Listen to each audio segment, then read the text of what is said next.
Hi friends, வணக்கம். இப்போ கரம் மசாலா வீட்டிலே நம்ம எப்படி கமன்னு செய்யலாம், நல்ல மணத்தோடு செஞ்சு நீங்கள் வச்சுக்கிட்டிங்கன்னா எல்லாத்துக்கும் நம்ம யூஸ் பண்ணிக்கலாம். அதுக்கு தேவையான பொருட்கள் என்னென்னா, நம்ம கார சில்லி ஒரு 14 நம்பர் எடுத்திருக்கேன். காஷ்மீரி சில்லி 10 நம்பர் எடுத்திருக்கேன். பட்டை 15 கிராம் எடுத்திருக்கேன். சீரகம் 2 டேபிள் ஸ்பூன் எடுத்திருக்கேன். மல்லி தனியா 2 டேபிள் ஸ்பூன் எடுத்திருக்கேன். கிராம்பு 15 கிராம் எடுத்திருக்கேன். இது 2 டேபிள் ஸ்பூன் அளவுக்கு வரும். ஏலக்காய் 40 நம்பர். பிரியாணி லீஃப் ஒரு 4 எண்ணம். அன்னாசி பூ 8 நம்பர் எடுத்திருக்கேன்.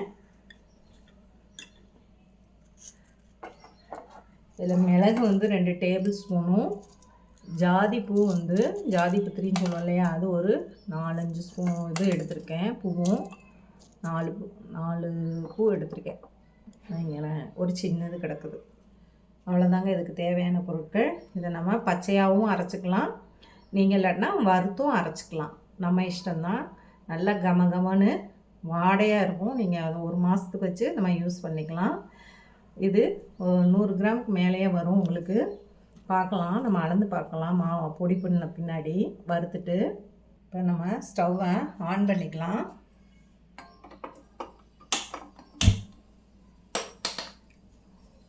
கை பொறுக்கிற சூட்டில் வறுத்தா போதுங்க, ரொம்ப எல்லாம் வறுக்கணும்னு அவசியம் இல்லை. அந்த கொஞ்சம் ஈரத்தன்மை இருக்கும் இல்லையா, அது போகணும். முதல் தனியா போட்டுக்கலாம். இந்த தனியா வறுக்கும் போதே நம்ம என்ன செய்யலாம்னா, இந்த மிளகாயும் போட்டுடலாம்.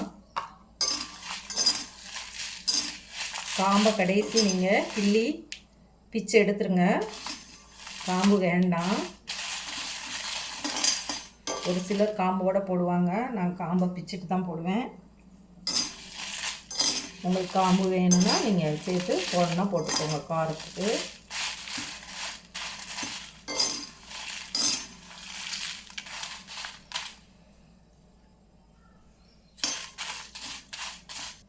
நான் இதை கொஞ்சம் பச்சையாகவும் வறுத்துக்கிறேன். தனியாக இதானும் வறுத்தும் அரைச்சி வச்சுக்கிறேன். உங்களுக்கு எப்படி தேவையோ அப்படி எடுத்து வச்சுக்கோங்க. நல்லா இது ஒரு 2 பிஞ்சு போட்டால் போதுங்க. ஆடு ஃப்ரை இதுக்கெலாம் நம்ம போட்டோன்னா, சிக்கன் இந்த மசாலா இது போடும்போது, ஃப்ரை பண்ணும்போது போட்டிங்கன்னா நல்ல மணமாக இருக்கும். நம்ம வீட்டிலே செஞ்சு வச்சுக்கலாம். உங்களுக்கு செய்ய முடியலைன்னா கடையில் வாங்கிக்கோங்க. ஏன்னா நம்ம வீட்டில் உள்ள பொருட்களை வச்சு தான் எல்லாத்தையுமே செய்கிறோம். மசாலா ஜாமான் நம்ம 1 மாதத்துக்கு வாங்குகிறோம் இல்லையா, அப்போ வாங்கும்போது ஒரு சில இதெல்லாம் இப்படி நம்ம சேர்த்து செஞ்சு வச்சுக்கிட்டோன்னா ஈஸியாக இருக்கும். குழம்பு மசாலாவோட இதை மட்டும் போட்டால் கூட போதும். நாங்கள் எங்கள் வீட்டிலலாம் எங்கள் அம்மா செய்வாங்க, எல்லாத்துக்கும் ஒரே மசாலா பொடி தான். எக்ஸ்ட்ரா இந்த கரம் மசாலாவை போடுவோம், அவ்வளோதான். மட்டன் குழம்புக்கோ, புளிக்குழம்புக்கோ, மீன் குழம்புக்கோ, சாம்பாருக்கோ எல்லாத்துக்குமே ஒரே மசாலா தாங்க போடுவோம். கொஞ்சம் பெருங்காயம் அது மட்டும் தனியாக எக்ஸ்ட்ரா ஒவ்வொரு இதுக்கும் நாங்கள் சேர்த்து குறைச்சி போட்டுக்குவோம், அவ்வளோதான். இது எல்லாத்துக்குமே ஒரே மசாலா தான், கரம் மசாலா எக்ஸ்ட்ரா. நீங்களும் செஞ்சு பாருங்கள். நான் குழம்பு மசாலா அடுத்ததில் உங்களுக்கு நான் எங்கள் வீட்டில் செய்கிறத நான் உங்களுக்கு சொல்கிறேன். மணம் இப்போ மல்லி மணம் வந்துருச்சுங்க. மிளகாயும் அதையும் கொட்டிடலாம். அடுத்து சீரகம் போட்டலாம்.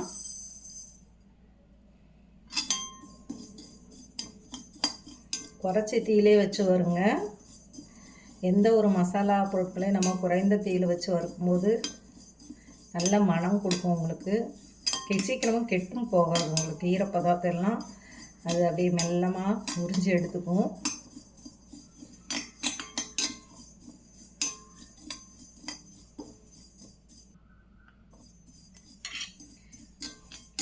சீரகம் சூடாயிடுச்சுங்க. சும்மா ஏலக்காய் போட்டு 2 கிண்டிக்கலாம். ரொம்ப ஏலக்காயை வறுக்க வேண்டாம்.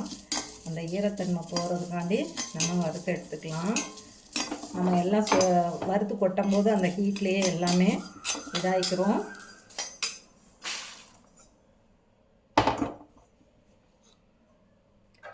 இப்போ மிளகு போட்டுடலாம், ஜாதி பூவையும் போட்டுடலாம்.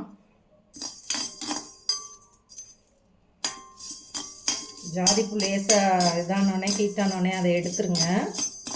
மிளகு வறுபடட்டும். நான் அந்த ஜாதி பூ எடுத்துடுறேன், ஜாதி பத்திரியை. மிளகு மட்டும் வறுபடட்டும். நீங்கள் அதோட போடும்போது அன்னாசி பூ போட்டுக்கலாம்.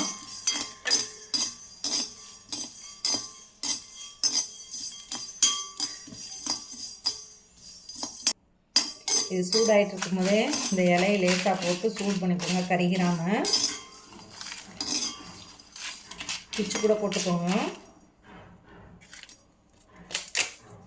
லேசாக சுட்டால் போதுங்க. இதெல்லாம் அப்போ தான் மணமாக இருக்கும், கறிக்கிற வேண்டாம்.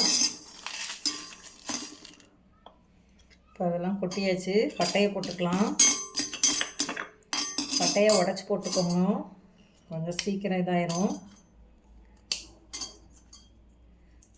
லேசாக சூடுபட்டால் போதுங்க, ரொம்ப வறுக்கணும்னு அவசியம் இல்லை. அந்த நல்லா மொறுமொறுப்பு தன்மை வந்துட்டால் எடுத்துருங்க.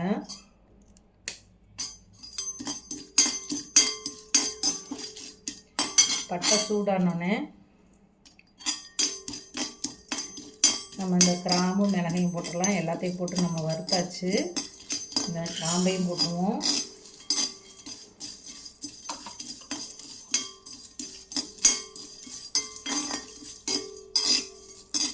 இந்த சூட்லேயே நம்ம மிளகாயும் போட்டுக்கலாம். இந்த சூடு இருந்தால் போதும்.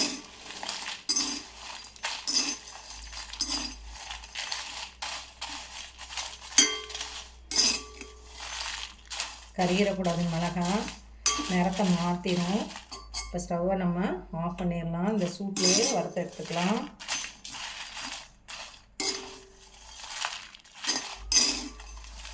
ஆரவும் பவுடர் பண்ணிடலாம். நான் எல்லாத்தையும் இந்த ஹீட்லேயே அப்படியே மொறுமொறுப்பாக இருக்கட்டும்னு வச்சுட்டேன்.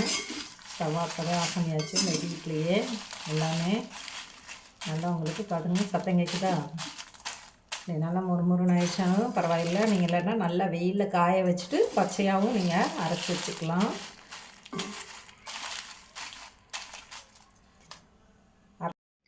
ஃப்ரெண்ட்ஸ், இப்போ பாருங்கள், கரம் மசாலாவும் ரெடி ஆயிடுச்சு.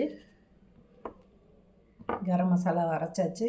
நீங்கள் எடுத்து வச்சுக்கலாம். இதில் பாதி கூட உங்களுக்கு தேவைன்னா செஞ்சு வச்சுக்கலாம். 50 கிராம் மட்டும் போதுன்னா அந்த அளவுக்கு தகுந்த மாதிரிக்கு இதில் பாதியாக எடுத்துக்கோங்க. ஒரு 60 கிராம் கிட்ட வரும், 60-65 கிராம் வரும். இது ஒரு சுமாராக ஒரு 135 கிராம் கிட்ட வரும்னு நினைக்கிறேன். நீங்களும் இதே போல் பார்த்து செய்யுங்க. உங்கள் வீட்டிலையே நீங்கள் உங்களுக்கு தேவையான பொருட்களை செஞ்சு வச்சுக்கலாம். நம்ம மசாலா பொருட்களை வாங்கும்போது இதையும் கொஞ்சம் எக்ஸ்ட்ரா வாங்கி நம்ம சேர்த்து செஞ்சு அரைச்சி விட்டோம்னா மாதத்துக்கு தேவையான பொருட்கள்லாம் நமக்கு போதுமானதாக இருக்கும். வெளியில் பைசா கொடுத்து வாங்க முடியாதவங்க நம்ம இப்படி வீட்டில் செஞ்சு வச்சுக்கலாம். என்னுடைய சேனலை பார்த்து லைக் பண்ணுங்கள், கமெண்ட் பண்ணுங்கள், ஷேர் பண்ணுங்கள். மற்றவங்களுக்கும் ஒரு லைக் பட்டனை தட்டி விடுங்க. சப்ஸ்கிரைப் பண்ணுங்கள் மெயினாக. தேங்க்யூ ஃபார் வாட்சிங். ஒன்று சொல்ல விரும்பிக்கிறேன். நீங்கள் இந்த கரம் மசாலா நான் 3 விதமான மசாலாக்களை தொடர்ச்சியாக போட்டிருக்கேன். நீங்கள் பாருங்கள், மசாலான்னா 2 மசாலா, பிரியாணி மசாலாவும் கரம் மசாலாவும் போட்டிருக்கேன்.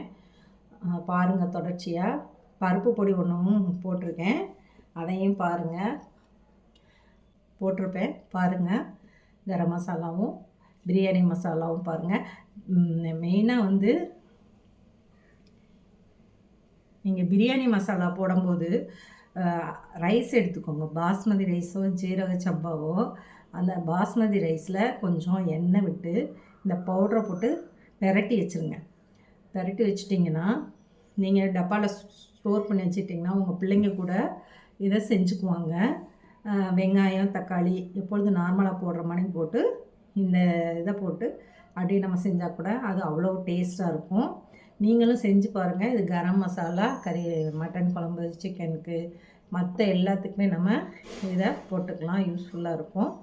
ஒவ்வொரு வீடியோவும் நான் போட்டிருக்கேன். அதே போல் கேக் வீடியோலாம் போட்டிருக்கேன். பாருங்கள், பிடிச்சிருந்தால் லைக் பண்ணுங்கள். தேங்க்யூ.